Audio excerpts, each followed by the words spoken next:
আসসালামু আলাইকুম। আশা করি সবাই ভালো আছেন।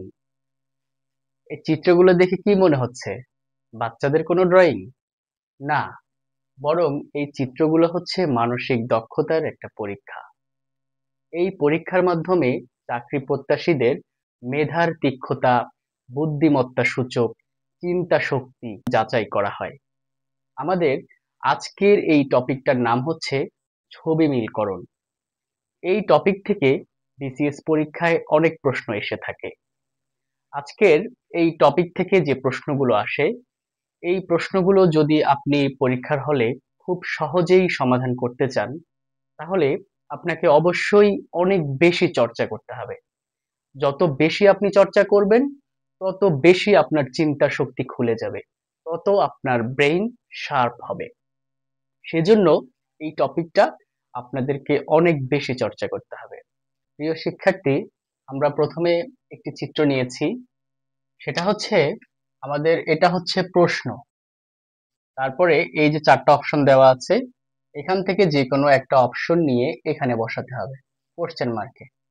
আমাদের এখানে ধারাবাহিক ৪ টা চিত্র আছে, কিন্তু মাঝখানে যে ৩ নম্বর চিত্রটা সেটা অনুপস্থিত, সেটা এখান থেকে নিয়ে আমাদের বসাতে হবে।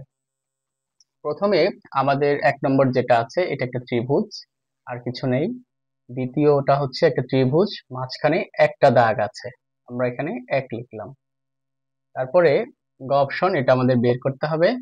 আর ঘ অপশনে অর্থাৎ ৪ নম্বর চিত্রটা হচ্ছে একটা ত্রিভুজ, মাঝখানে দাগ আছে ১, ২, ৩, ৪, ৫টা। এখানে ৫টা দাগ আছে। তাহলে মাঝখানে আমাদেরকে এমন একটা ত্রিভুজ বসাতে হবে যেখানে মাঝখানে যে দাগগুলো আছে এটার যে ধারাবাহিকতা, এই ধারাবাহিকতা যেন বজায় থাকে। তাহলে সর্বপ্রথম আমরা একটা ত্রিভুজ নিলাম, যেখানে ত্রিভুজ হবে। তারপরে অপশনে আমাদের এখানে ত্রিভুজ আছে, তারপরে আছে একটা দাগ। এখন এটা যদি আমরা এখানে বসাই, একটা দাগ দেই, তাহলে কি আমাদের ধারাবাহিকতা মেনটেন হয়? এখানে ১, এখানেও ১, এখানেও ৫, মিলছে না। তারপরে যদি খ অপশন দেই, খ অপশনে মাঝখানে দাগ আছে ২টা। তাহলে আমরা যদি এখানে ২টা দাগ দেই, তাহলে ১, ২, ৫, সেটাও মিলছে না।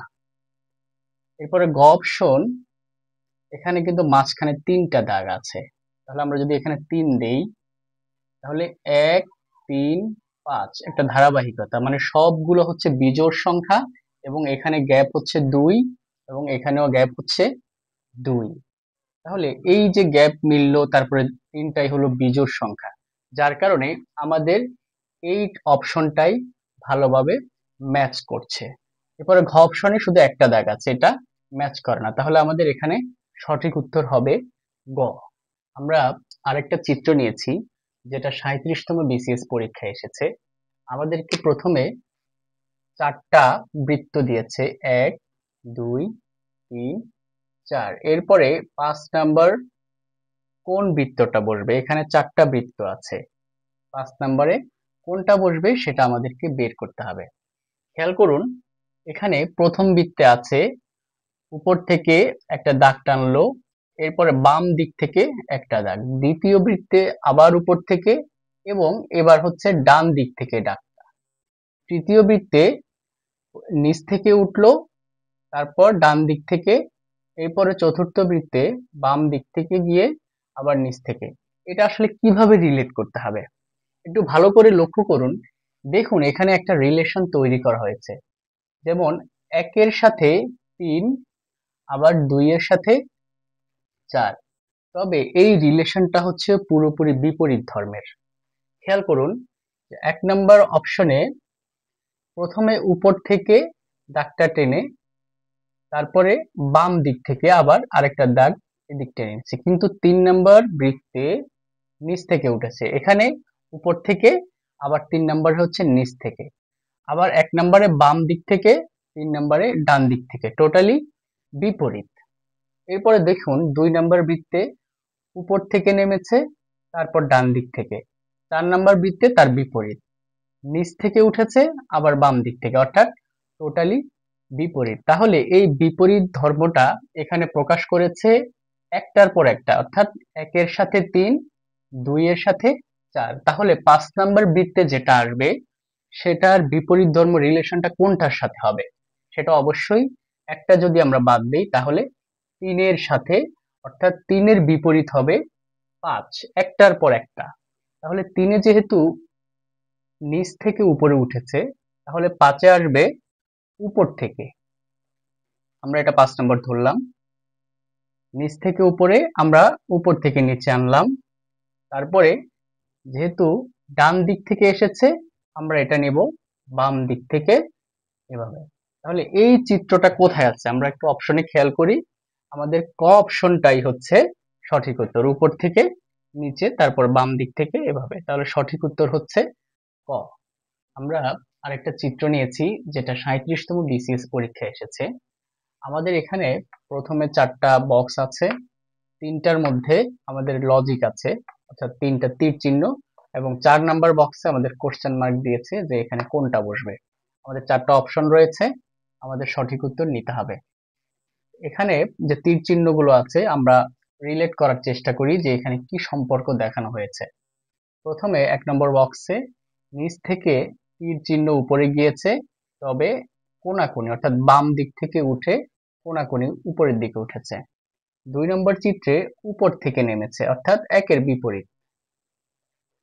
3 নম্বর বক্সে আবার নিচ থেকে উপরে উঠেছে, তবে এবার সোজাসুজি। আর 4 নম্বর বক্স আমাদের বের করতে হবে।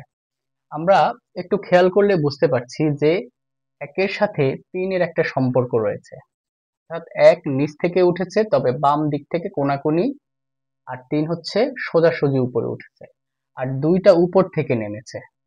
তাহলে আমাদের 4 নম্বর বক্সেও এই লজিক অনুযায়ী 1 এর সাথে যেরকম একটা সামঞ্জস্য রয়েছে, 2 এর সাথেও এরকম সামঞ্জস্যপূর্ণ একটা চিত্র আমাদের নিতে হবে। আমরা দেখি, যেহেতু একটা কোনাকুনি বাম দিক থেকে উপরে আর একটা সোজাসুজি, তাহলে 2টা উপর থেকে সোজাসুজি এসেছে, আর একটা কোনাকুনি আমাদের নিতে হবে। এখন আমরা কোন কোণা থেকে আমরা নেব।